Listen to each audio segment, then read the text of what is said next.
বৈশ্বিক জলবায়ু সংকট এমনই একটি বিষয়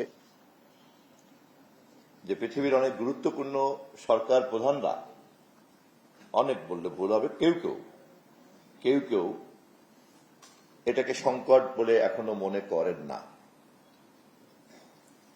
কেননা এই সংকট যেহেতু সাদা চোখে দেখা যায় না, সেজন্যই জলবায়ু পরিবর্তনের এই সমস্যাটিকে অনেক গুরুত্বপূর্ণ বৈশ্বিক দায়িত্বশীল নেতা হওয়া সত্ত্বেও তারা এটাকে মানছেন না। এবং আমরা খেয়াল করেছি যে জলবায়ু পরিবর্তন সংক্রান্ত বৈশ্বিক এই যে উদ্যোগগুলি, এই উদ্যোগ পরিচালনার যে তহবিল এবং এই তহবিলের যে দাতা, এই দাতাদের মধ্যেও কেউ কেউ এ বিষয়ে এখনো বিভ্রান্তির মধ্যে আছেন।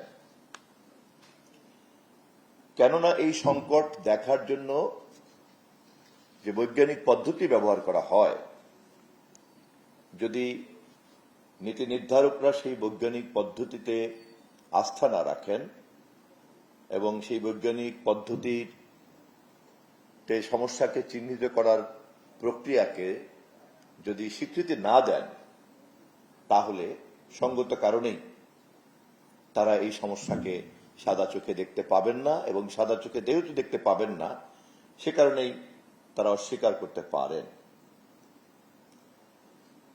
আমরা যদি প্রশ্ন করি, সাদা চোখে আমরা কি করোনার জীবাণুকে দেখেছিলাম? নিশ্চয়ই আমরা সবাই উত্তর দিব না, কেউই দেখে নাই।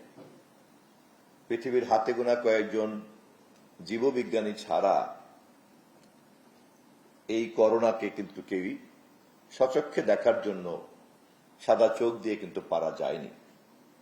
কিন্তু সাদা চোখে দেখা যায়নি বলেই কিন্তু করোনার অভিশাপ থেকে আমাদের পৃথিবী রক্ষা পায়নি, বরঞ্চ আরো অনেক ক্ষতি হয়ে যেত। যা ক্ষতি হয়েছে তার চেয়েও বেশি ক্ষতি হয়ে যেত। যা ঠেকানো গিয়েছে তা কিন্তু বৈজ্ঞানিক পদ্ধতির কারণেই ঠেকানো গিয়েছে। অতএব জলবায়ু নিয়ে কাজ করার জন্য যারাই আপনারা এগিয়ে আসছেন, আমি আমার সীমিত জ্ঞানে যেটা বুঝি সেটি হচ্ছে অবশ্যই তাদেরকে বিজ্ঞান মনস্ক হতে হবে।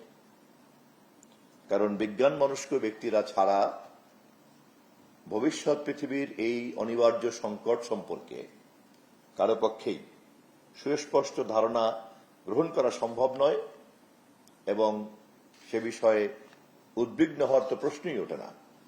কারণ কেউ যদি সংকটকে না দেখে তাহলে সে কেন উদ্বিগ্ন হবে? আমি আপনাদেরকে অভিনন্দন জানাই যে আপনারা শুধু এই বিষয়টিকে উপলব্ধি করেন নাই, বা এটা নিয়ে আপনারা একটা সামাজিক আন্দোলন করার সিদ্ধান্তই কেবল গ্রহণ করেন নাই, আপনারা মাধ্যম হিসাবে বেছে নিয়েছেন সবচেয়ে প্রভাবশালী মাধ্যম চলচ্চিত্রকে। কারণ চলচ্চিত্রের মতো মাধ্যমই কেবলমাত্র খুব দ্রুত একটা মানুষকে তার মনোজগৎকে খুব পরিষ্কারভাবে একটা সিদ্ধান্তের দিকে নিয়ে যেতে পারে।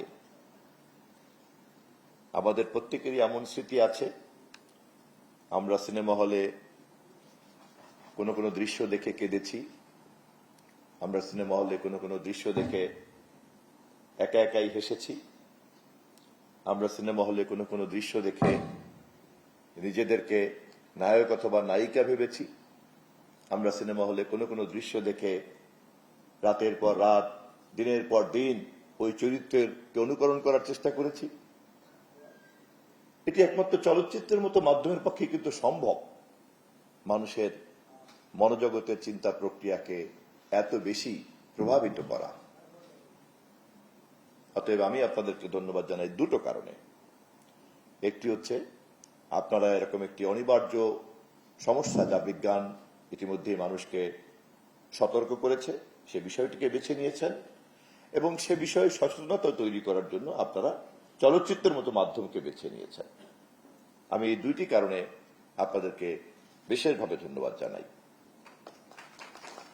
আপনাদের প্রতিটি ফিল্ম প্রোডাক্ট, প্রতিটি কন্টেন্ট, এটি মানসম্পন্ন করার জন্য যা যা করা দরকার তা আপনারা করবেন, এবং তা মানসম্পন্ন করার পরে তাকে ডিজিটাল প্ল্যাটফর্ম তো আছেই, এর বাইরেও সর্বোচ্চ প্রচারে কিভাবে নেওয়া যায় এবং যারা এখনো এ বিষয়ে অসতর্ক অসচেতন তাদের চিন্তার মধ্যে কিভাবে পরিবেশ জলবায়ু পরিবর্তনের এই সমস্যাটিকে পৌঁছে দেওয়া যায়, আপনারা সেই ব্যাপারে আপনাদের তৈরি করা কন্টেন্ট, ফিল্ম, শর্ট ফিল্ম এগুলিকে সর্বোচ্চ প্রচারের ব্যবস্থা গ্রহণ করবেন।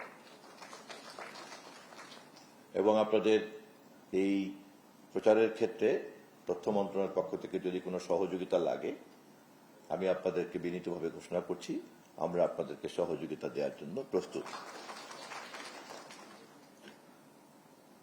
আমি ঠিক নিশ্চিত না যে আমাদের যে ফিল্ম অনুদানের যে প্রক্রিয়া এবং নীতিমালা আছে সেখানে আপনাদের এই উদ্যোগগুলিকে কতটা ফিট করা যাবে। তবে আমি আপনাদেরকে অনুরোধ করব আপনারা নিজেরা একটু খুঁজে দেখবেন যে তথ্য মন্ত্রণালয়ের পক্ষ থেকে, সম্প্রচার মন্ত্রণালয়ের পক্ষ থেকে আমাদের যে অনুদানের প্রভিশন আছে সেই প্রক্রিয়ার মধ্যে আপনারাও সংযুক্ত হতে পারেন কিনা।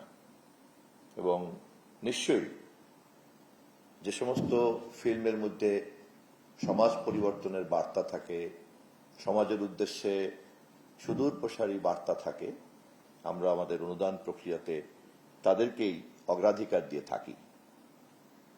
এতক্ষণ আমি যে কথা বললাম সেই কারণেই পরিবেশ সংশ্লিষ্ট যে কোনো ধরনের ফিল্মকে অনুদান প্রক্রিয়ার মধ্যে আমরা গুরুত্বের সঙ্গে বিবেচনা করব।